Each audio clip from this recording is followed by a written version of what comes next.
First of all, hello friends, my name is Gopal Mondol। তো আমার এই চ্যানেলটা অনেক দিনের চ্যানেল, তোমরা দেখছো আমি ভয়েস ওভার না দিয়ে ভিডিও করি, তো তোমরা সেক্ষেত্রে বোঝার একটু অসুবিধা হচ্ছে হয়তো। তো আমি এই জন্য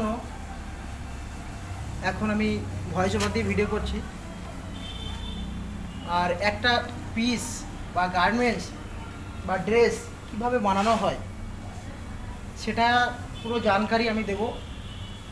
হ্যাঁ, বিভিন্ন রকম স্টাইলের পিস কিভাবে রেডি হয়, গার্মেন্টসটা তোমরা তো সকলেই পড়ো খুব আনন্দ করে, তো কিভাবে তৈরি হয় সেটাকে তোমরা যদি শিখতে পারো তো আশা করি বড় বড় গার্মেন্টস ইন্ডাস্ট্রিতে তোমরা কাজ করতে পারবে এবং যারা গরিব মানুষ আছো তারা একটা স্বনির্ভর হতে পারবে, ছেলে বলো মেয়ে বলো সবাই। তো আমি সেটাকে দেখানোর চেষ্টা করবো যে কিভাবে কি কাজ হয় না হয় বা স্টেপ বাই স্টেপ কীভাবে চেন ওয়াইজ কাজ হয়। তোমরা যদি বলো যে একটা গার্মেন্টস পুরোপুরি রেডি করতে হবে আমাকে, সেক্ষেত্রে তোমাদের একটা ভয় লাগবে যে তোমরা পারবে না, দেখাচ্ছ অনেকটা চাপের মধ্যে চলে আসে। তো সেক্ষেত্রে আমাদের গার্মেন্টসে কী হয়, একের পর এক ছোটো ছোটো পার্ট এক একজন এক একটা অপারেশন করে। তো আমি এইভাবেই দেখাবো যে একটা ছোটো ছোটো অপারেশন করে তোমরা কিভাবে শিখতে পারবে, বা ছোটো অপারেশন করেও আজকাল মানে গার্মেন্টসের যে একটা ইন্ডাস্ট্রি, বড় বড় ইন্ডাস্ট্রি যেখানে তৈরি হচ্ছে সমস্ত পিস, তো সেক্ষেত্রে এইভাবে কাজটা হয়। তোমরা যদি ছোটো ছোটো অপারেশন শিখতে পারো সেক্ষেত্রে কাজ পেতে পারো, সেক্ষেত্রে ফ্যামিলির সমস্ত দিক দিয়ে হেল্প করতে পারবে তোমরা। তো চলো আমি দেখাই। প্রথমে আমি আজ থেকে শুরু করছি ভয়েস ওভার। তো কীভাবে শোল্ডারটাকে মারতে হয়, কাছে কীভাবে শোল্ডারটাকে মারতে হয় এটাই আজকে দেখাবো। দেখতে পাচ্ছ কীভাবে একটা শোল্ডার মারতে হয় একটা পিসের, ধরো একটা টি শার্টের শোল্ডারটা কীভাবে মারতে হয় আমি দেখাবো। আমি তোমাদেরকে দেখাচ্ছি কিভাবে একটা পিসের বা একটা গার্মেন্টস বলো একটা ড্রেস বলো কীভাবে শোল্ডারটা মারতে হয়। প্রথমে শোল্ডার মানে কাঁধটাকে মারতে গেলে আমাদের এটা বলে ওভারলক মেশিন।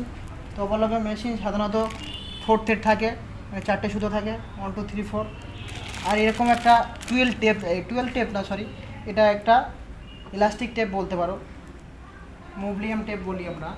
তো এইরকম টেপ একটা তোমার এরকম চাপের ভিতর দিয়ে এটা লাগাতে হবে, দেখে নাও, চাপের ভিতর দিয়ে লাগাতে হবে, লাগিয়ে এটা পুরোটা সেলাইয়ের সময় এর উপর দিয়ে সেলাইটা হয়ে যায়। তো সেক্ষেত্রে পিস ধরতে হবে। তো এটা একটা ফ্রন্ট পার্ট, প্রিন্ট পার্ট দেখতে পাচ্ছ, এটা ফ্রন্ট। তো কোনো ফ্রন্ট পার্টে দেখবে যে এমব্রয়ডারি আছে বা একটা গলার শেপ একটু আলাদা হয়, ডিপ হয়। এই যে গলার যে শেপটা আছে না, নেকের শেপটা, এটা একটু ডিপ হবে। আর এটাকে বলে ব্যাক পার্ট, পুরো প্লেন দেখতে পাচ্ছ, গলার ডিপটা অনেকটা কম, এটা বলে ব্যাক পার্ট। তো প্রথমে ফ্রন্ট পার্টটাকে নিচে রাখবে, ব্যাক পার্টটা উপরে রাখবে। ব্যাক পার্টটা উপরে রাখলে একদম এই মাথা থেকে সেলাইটা ধরবে। তো ওভারলকের সুতো কীভাবে পরাতে হয় আমি একটা ফাঁকা টাইমে অন্য ভিডিওতে করে দেবো, কারণ এই ভিডিওটা অনেকটা বড় হয়ে যাবে। আমি আপাতত কাজটা কীভাবে করতে হয় সেটাই আমি দেখাচ্ছি। তো সুতো পরানো অবশ্যই দেখাবো আমি, কোনো অসুবিধা নেই। তো দেখো, প্রথমে এইভাবে ধরবো, সেলাই করে দিলাম। দেখো কাছ থেকে দেখাও, টেপের উপর দিয়ে সেলাইটা হয়েছে। এটা টেপটা দেওয়ার মানে হচ্ছে তুমি যখন শোল্ডারটা টানবে তখন সেলাইটা কাটবে না, মানে একটা শোল্ডার মানে কাঁধটাকে একটা প্রেশারের জায়গায় এটা কেটে যাওয়ার সম্ভাবনা, ওই জন্য কাটবে না। নেক্সট